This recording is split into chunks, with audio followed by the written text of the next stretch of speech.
Welcome to episode number 69 of the Introvert Biz Growth Podcast, the show where I talk to introverts who grow their business and make a difference.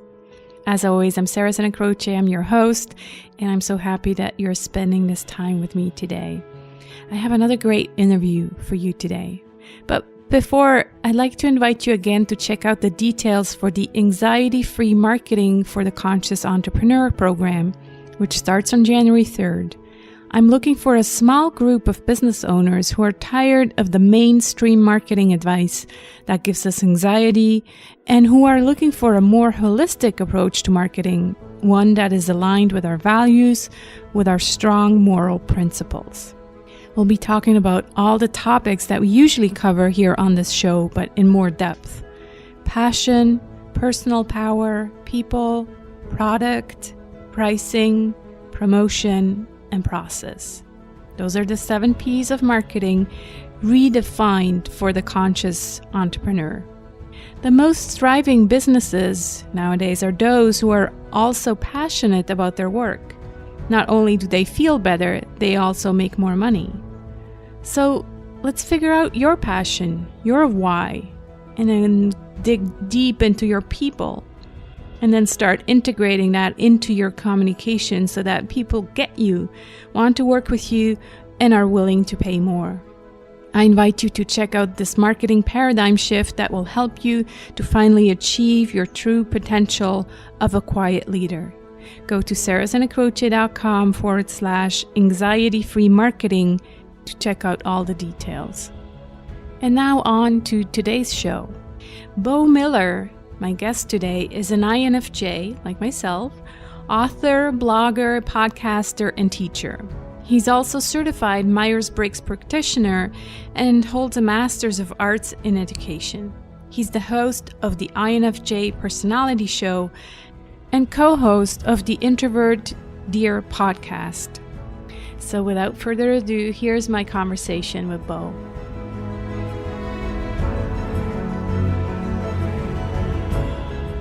Hi, Bo. How are you today?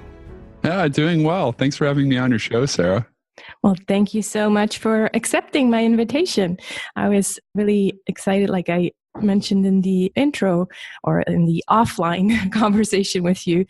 I wasn't, aware of who you are and that you also have a podcast for introverts, which I'll mention later on.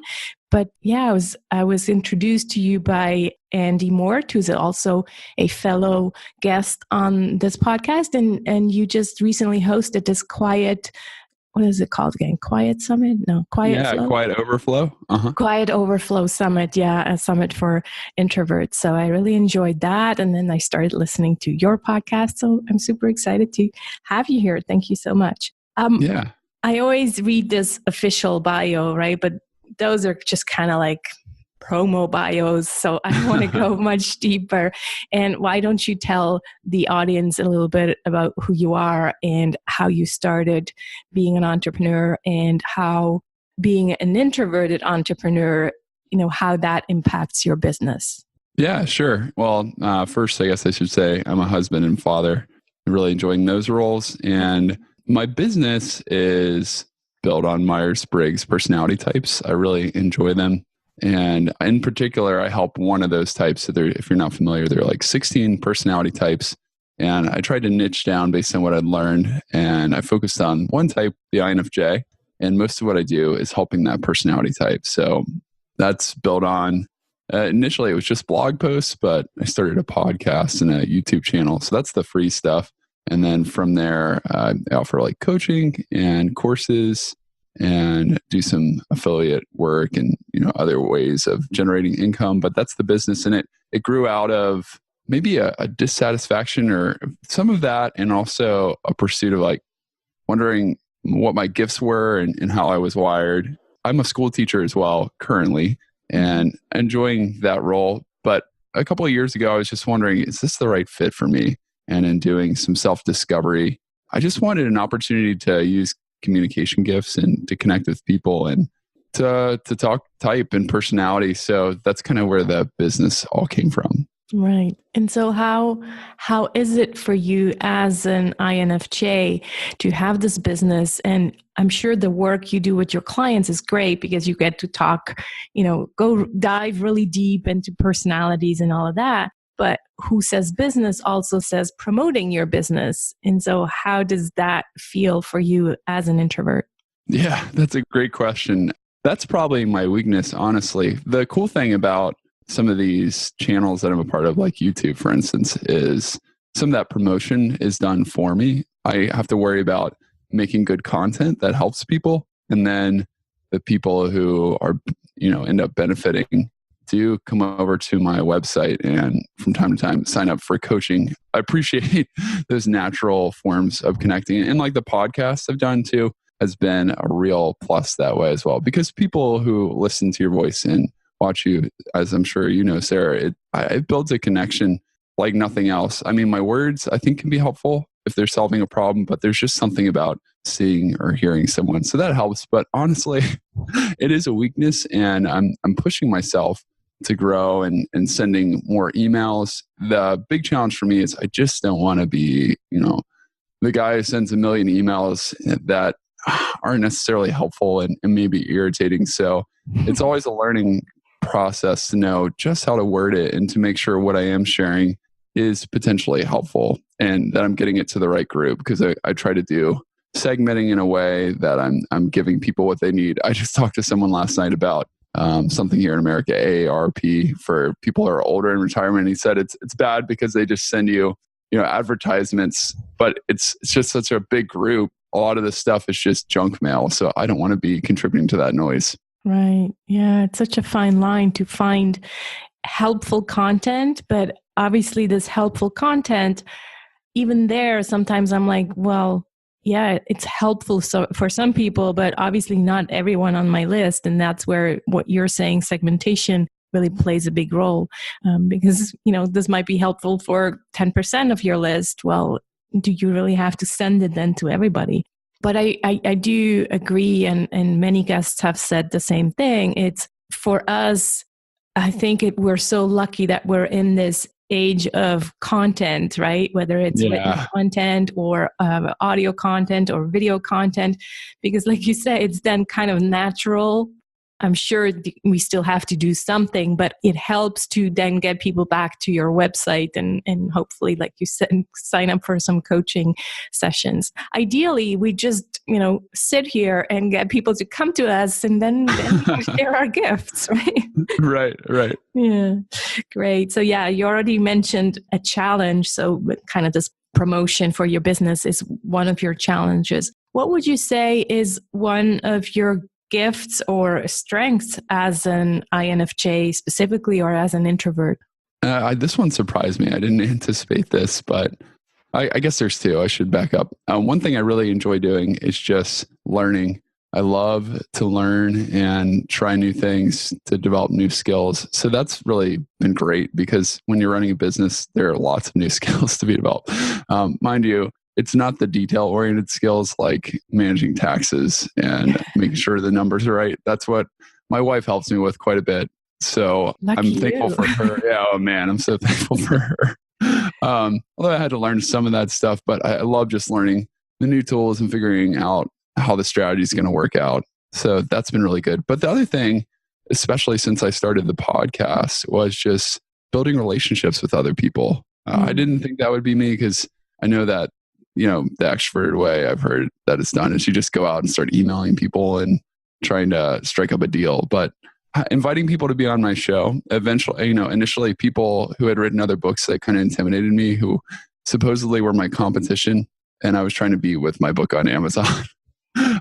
Finding people who had written similar books, inviting them to be on the show and having conversations was a great way just to build relationships. And that's just done some awesome things for my email list and connecting with others and just moving forward. So I don't know. I think that's probably it. And I'm not going to say that I'm like amazing at it, but it's been neat just getting to know other people, learning from them, and then working together. So I'd say that's probably it.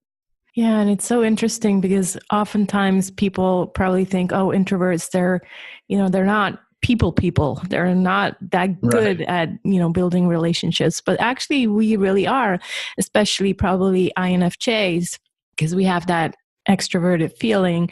And so that really helps actually building these deep relationships, not in the traditional way, like you said, going out networking, but just one-on-one where you already know, you share values and you have the similar interests. And it's been the same for me, even though I think I could do much better still with past guests on the show. I just started recently to reach out to them again and just have them back on for just one question. Let's just talk about, for now, marketing with integrity. And sometimes as introverts, we're, kind of reluctant asking for help or, having them on again because you're like, oh, they don't have time, blah, blah, blah. But actually, it really, these are people who definitely have, similar values, definitely have similar interests. So I think, this podcast is the same for me. It's just been amazing. That's cool. What I'm also interested in is I had Leslie McDaniel, I think her last name is. Yeah. And she's an INFJ coach, I think mostly for women, or actually I don't know, but she's a woman INFJ coach and you're a guy INFJ coach. So what I'm interested to hear is whether you think it makes a difference whether you're male or female INFJ. Yeah, that's a great question. I've wondered about that as well. I think if you're providing helpful ideas to INFJs at large, it doesn't matter so much. And that's what I tend to do most of the time, just for like personal reasons with family. When I'm doing most of my coaching, at least at this point, it's just with other guys, just because we're meeting one-on-one online, just want to preserve that family integrity. So that's mainly what I'm doing. I think that makes a difference because at least percentage-wise, based on Myers-Briggs stuff, there are fewer male INFJs. I think that's like the rarest type. So there's lots of people to work with. That's a difference. But aside from that, I don't think it makes too much of a difference. I've connected with a bunch of men and women online and had great conversations and really enjoyed them. So not too much that way. Interesting. Okay, great. Well, I'd like you to take us to an aha moment, some story that you remember where you just all of a sudden this big light bulb went on and you had a big realization, whether in life or in business, related to introversion or not. Okay. That's such a fun question, by the way. I might have to steal that one. Sure. So I'm going to blur two together. And I don't know if they're like moment in times, but just kind of realization along the way. The first was, I told you earlier that I really enjoy learning. And I think when I was starting the business venture, I spent a great amount of time just learning. And it wasn't wrong. I think you kind of have to do that to begin with to some extent. But I think my first year I read it was probably 50 or 60 books. I listened to a lot of them in the car and was just reading all these articles and listening to podcasts and everything, just accumulating all this knowledge. I was building up a writing habit. I was trying to write a post each week. And I think I had even started a podcast maybe, but I really wasn't doing too much to build an email list because I was focused on gathering information. And then I had read something from Jonathan Milligan at bloggingyourpassion.com. And he was saying that it's important to not just learn, but then take just as much action as, you're learning. Whatever you gain, you got to put it into practice. And then I think I'd read something similar from Smart Passive Income. Why can I not think of his name? Pat Flynn. Pat Flynn, thank you. Pat Flynn, he was talking about just-in-time learning. Like you have this project or this thing you want to do, learn about that, and then put it into practice before you learn about other things. I mean, you can file those articles or those resources away for later, but get this one thing done and learn just what you need to make that happen. So seeing the results I was getting, which weren't that great, I thought I have to change something. And I think that made a big difference because that marked a moment where I changed my strategy. And then fast forward a little bit, when I started a YouTube channel, I think that was I started messing around with it in July 2017, although I'd put up videos before. Really tried to focus on that. And that was uncomfortable for me because I didn't like sitting in front of the camera and I didn't feel like my house was nice enough. And you know what I mean? You're always looking at your background. They're like, people aren't going to like this because my house, nobody cares. But I really worried about that to begin with. worried about the mic quality and everything, but it's been a while. And the first video is just tanked, but I decided to stick with that. This was around the time where I decided to focus on the INFJ personality type. And I think I made a video or two, and they did a lot better than I anticipated. And I decided I was just, like I had put out a podcast and blog post each week, I was just going to make a video each week. And I was so amazed. I think really that more than anything helped to build the list because people started to come and watch. So just consistently creating videos and putting myself out there in a way that was scary at first, that really helped things to grow. And then as it went along, it got less and less uncomfortable and more natural. I had started out just creating like slideshows with like a tiny picture of myself in the bottom left-hand corner or somewhere else on the screen. But in the end, it was less time just to like do a headshot where I was talking to the camera. And that's what I do today. So that was maybe a big aha moment because when I started to do that, it was just a massive increase for the email list. And it was right now, I think YouTube is one of the biggest sources of traffic you can lock into. It's not the only one, but it's really helped my business. Wow, that's great. Yeah, and I definitely think it's one of those platforms where most introverts are going to go, I'm going to stay away from that. Yeah. I don't want to be on camera. I don't want to, we worry so much about what other people think, right? Yeah. And so it's great that you just got started and maybe first, didn't show your head and didn't show your house and all. But then, because you were practicing, eventually you were like, you know what? It's not a big deal. I can, So good for you. And I agree. Yes, YouTube is definitely a big traffic generator. So I assume your podcast is also available on YouTube. Do you stream it to YouTube? I have the podcast. I just have the podcast on iTunes and Stitcher and Google Play and all those sources. But some of the content that you'll find on YouTube and on the podcast, they're similar because I'll often take and this is a strategy that actually really helped me too. Like I'll create a YouTube video and then I'll rip the audio from that with just a free tool. And then I will use that in a podcast if I don't have a separate interview. So you can kind of kill two birds with one stone there. So you can find it in both places, but that's kind of by design. Yeah. I forget what tool it is that I'm using, but I'm using this tool where the podcast then immediately also goes over to YouTube. So whenever I upload a podcast, I think it's not Simple Podcast Press. That's just a plugin. I'll look it up and I'll make sure that I add it to the show notes. Cool. That's really useful because then, I'm not recording video, but at least the audio file automatically gets also published on the YouTube channel. So that's pretty handy. Yeah, that's awesome. Yeah, great. All right. We're getting to the 3 golden nuggets, like I like to call them. So the first one is a personal habit that something that you do on a regular basis that contributes to your success. This one is something I'm continually learning and just chipping away at new like a diamond, you can turn it over and see different facets. I'm seeing how to make it happen, but prioritization I think is huge. I realize that as you know this, Sarah, with family growing, you have less and less time and you have to choose what's most important.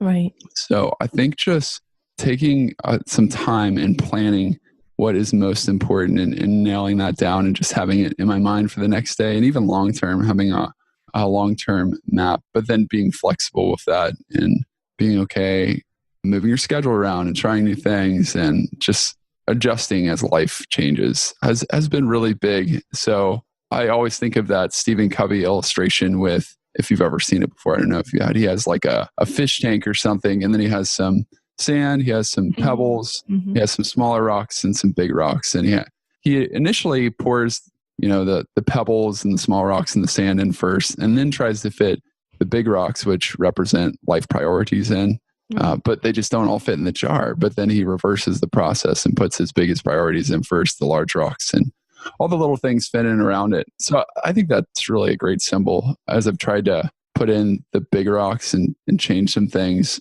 It's helped me go for it. And I can give you a practical example, not to ramble on, but I love to write, but I was, just in coming to this year, I thought my family needed more time, I needed to spend a little less time on the business, at least at this stage, because my wife's pregnant for a second child and we're Yeah. I'm in the middle of the school year and everything. So at this moment, I'm kind of letting the blog posts go by the wayside. And it's hard because I really do enjoy writing, but I was looking at, the numbers and what content people were consuming and how long it takes me to make it. Most people are watching YouTube videos or listening to the podcast, and I can kind of kill two birds with one stone most of the time there. So I decided just to focus on that this year, and making that the priority has allowed everything else to fit in there too. And some of the sand and pebbles are going to have to go, but I'm not so sad about that anyway. So just being, I think, flexible with that. And then one other thing is just getting up early recently. That's been a big help. I try to get up early and then get in at work and get some stuff done. And that way I can jet home and get other work done later at night, just be with my family, that sort of stuff. So that's been really good. Right. Yeah. Some really good reminders in there to give yourself permission to, let go of some of the things that don't bring in the results that, that make it worth your while, or that you just don't want to spend time on right now. And so, maybe it's the blog posts, because let's face it, if you're getting much more traffic via YouTube, a blog post takes a long time to write. So Right. giving yourself that permission to say no. Actually, the free download on my website is some email templates on how to say no, because introverts are still always struggling with that, right? Like, yeah, we're people pleaser. We want to make everybody happy, and so sometimes here you're saying no to yourself, which is not easy either. But if it's saying no to another person because you just want to prioritize and make sure you have enough time for the things that are really important to you. And it's not always easy. Just this morning, my neighbor invited us for a Sunday brunch, and we have no other plans on Sunday, but I'm invited to a birthday party Saturday night. And, this doesn't happen every weekend. So I know I'm going to be exhausted after, making small talk and talking. And I don't know, maybe we'll even go out dancing. I'll be just toast on Sunday. So yeah, it's not going to work. Let's do it next week. But it's not easy because you're like, oh, what are they going to think? So yeah, saying no, setting priorities, very, very important. Mm-hmm. Right. What about an internet resource, something that you use online that you'd like to share? Cloud app. I don't know if you've heard of it or not, but I've been really enjoying it recently. It's just a tool that you can use to snag images and annotate over them. Nothing new there. You can also grab videos or make a GIF. And the neat thing is, as soon as you do that, the tool will save your image or your video or whatever in the cloud instantly and give you a link so that you can just pop it in. So it's really good for, like, if you're emailing somebody, instead of just sending them an email, you can send them a personalized video. Or if you're working with tech support or somebody, you can just grab a snag of what's the problem. If you have a more complex idea you're trying to relay and your words aren't doing it well, like when Andy and I were talking, I was trying to work through some bigger ideas of flow. So I drew it out and just kind of talked through it and then sent him an image during the Quiet Overflow Summit. So that sort of stuff is really easy to communicate via video if that's up your alley. But Right. I mean, even for images and for GIFs and everything, it's a pretty cool service too. And it's called Cloud App. And I have to say this too. I don't know if you, Sarah, if you use AppSumo, if you've heard of them, but I get a lot of them. Yeah. Okay. I don't look at everything they share, but they have a lot of really good deals. And I snagged Cloud App at one of their deals. I think it might have been like $50 for forever, where normally it's like a monthly service. So I appreciate that they have these like one-time deals or whatever, and you can save money that way. I do too, but sometimes it's just overwhelming because you just want to buy everything they have because Oh my goodness, yeah. So I'm just kind of blocking them out right now because otherwise I would just keep shopping there. It's probably wise. I have to talk to my wife. I'm like, do I need this? Do I really need this? Most of the time it's no, but some of the things that have come along, like here's another one I really like. Get Stencil is just an image tool. And I had been paying like, oh man, it was like $20 a month, maybe more than that. And then I paid like $100 for one time, and now it's free forever, and I use it all the time. So sometimes it's worth it, but if it's too much noise, it's better to block it out. Yeah, exactly. I use a free tool called Use Loom, which also lets you make videos and just kind of anything that's basically in the browser, you can comment on and read videos. I don't think it does pictures, even though you could probably just open a picture and then talk over it. But I definitely want to check out Cloud App and see what the differences are. Yeah, Loom is really cool. I was looking at that. And actually, I think there are more and more services that are giving you these abilities. The Cloud App is kind of unique in that you can use it on anything on your computer. So you don't just have to be online or on the internet or on some kind of browser. Yeah. Loom is actually building a desktop app. I'm Are they on the really? waiting list. So that will be really interesting. Yeah. Oh, nifty. So you might not even want to look at Cloud App because you'll have it free. That's the way to go. Yeah. Well, we never know. Maybe Loom will start to charge as well. But Oh, that's true. I got to say one more thing about Cloud App that I've enjoyed. I use this more at school because I'm using this tool there. But if you have a file you want to share and you just don't want to have to upload it or drag it or whatever, you just drag it over top of the Cloud App icon and then it gives you a link and you share it. It's like instant. So that's pretty handy too. Yeah. Sounds great. Does the other person also have to have a Cloud App account or no? No, all they need is the link that you share with them, which is pretty nifty. That's great. Yeah. All right. What about a book that you would recommend and why? Yeah, I love books. This was kind of hard, but there was one that jumped to mind, The Slight Edge by Jeff Olson.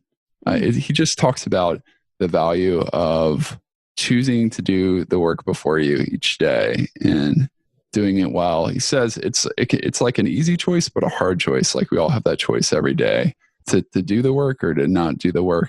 But if you choose on a consistent basis, it ends up giving you momentum and you will go places. So I really enjoyed the message of that book. He has a couple great illustrations in there, but it's just kind of an encouraging read. He talks about some old business principles like the Pareto principle and the 80-20 rule and Parkinson's law and all that good stuff. But I just think it's a great book and worth checking out. Great. I'll make sure to link to it. Wonderful. We already kind of talked about marketing for your own business and how you prefer content versus, pushy emails. So what I want to ask you is about this word integrity, because I've been using it more and more lately. Before we used authenticity a lot, and that kind of became this buzzword that people didn't enjoy anymore. So now I'm using integrity, and it's a word for me that I just go, yes, and so I want to hear from my guests what they think about, marketing with integrity or business with integrity. So what thoughts come up when you hear that? Yeah, it actually reminds me of a book by Lauren Sapalo, who's also an INFJ writer, and she was. I don't know if have you checked it out? Have you heard of her? I loved her book, and I'm in touch with her, so she will be on the podcast. Okay, maybe even before yours goes live. Hopefully, I've been delaying twice already. My fault. So definitely look forward to talking to her because she has that great book. What was it called? What's the title? You remember it? I think it's Firefly Magic, the one that she wrote on. Yeah. Mm-hmm. But it's actually about marketing for introverts and integrity and all of that, right? Yeah, that's because I think that's what she talks about in the first chapter. So I'll leave it at that. I'll let that for the other show. But I think that's a great word to use, and it's tough because it varies what that looks like for you based on your personality. But I think we as introverts don't want to inundate people with information that's not helpful to them because we know how that makes us feel. So for me, I think it's a balance because there are always going to be people on your email list or however you connect with them, social channels or whatever else, that are going to hear your messages that may not like them or may not need them at the time. But then there's going to be people there that do as well. So part of it is just pushing myself out of my comfort zone. But one thing I've been trying to do is not be overly salesy. Like I try to be to the point and always helpful in sharing resources and trying to remember too that, I get a lot of emails from people, as I'm sure you do, Sarah. Like it's easy for your inbox to fill up and for it to be overwhelming. And people often send more emails than I actually want to read. But some of those emails are helpful and I'm glad that they sent them because I do follow through on some of the resources and some in particular have been super helpful. So I think there's an aspect to putting yourself out there and realizing part of your following and list just isn't going to be interested, at least not that time. And that's okay. So it's always a balance to know, like, hey, I'm going to send more than this person's probably going to want, and I probably should push myself to do that. But I don't need to send as much as everybody else. I don't need to send like 5 emails a week. I don't need to send like 3 emails for closing on the last day, because I think it's knowing your audience too. Like I think that would be very irritating for the INFJs who are on my list. So that sort of thing, I think, helps with integrity, just being sensitive to the people that you're working with. Yeah. Great closing. Thank you. My last question is always a mindful ending. And I want to ask you what you are grateful for this week or today, Bo.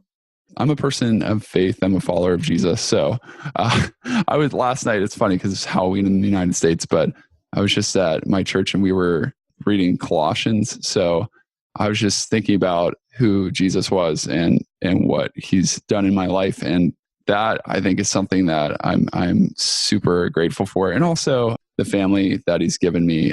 I just have so much to be grateful for. And I was listening to this guy say, I know that I'm a person who is in a fallen world because I can't even really appreciate all the incredible things around me like I really should, because I'm inundated with so many things that I don't deserve. I'm so much better than I don't deserve. And even something beautiful like the Swiss Alps, I can look at for a week and then like somehow satisfy myself with like TV after that from time to time. And that's just ridiculous because you have this incredible beauty. So I think just being awakened to all the incredible things that are around us in this world and taking the time to stop and appreciate them and to know who made them. At least that's what it is for me. Right. Yeah, I think you're right. We often don't, it's again, permission. We don't give ourselves permission to stop and appreciate the little things. Like right now, I'm looking out my window. I see a little bird sitting there looking in.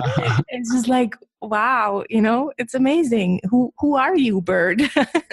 Listening in on our conversation. So yeah, great. Thank you so much, Bo. This has been amazing. Thank you so much for taking the time. And as we said, let's stay in touch, okay? Yeah, sounds great, Sarah. Thanks. It was a pleasure, and I really enjoyed being on your show. Thank you.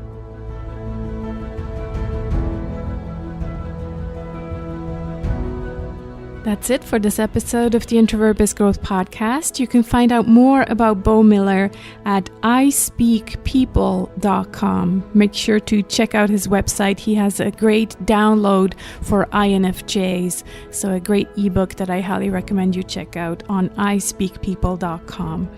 You'll find this episode's show notes at sarahsanacroce.com/episode 69.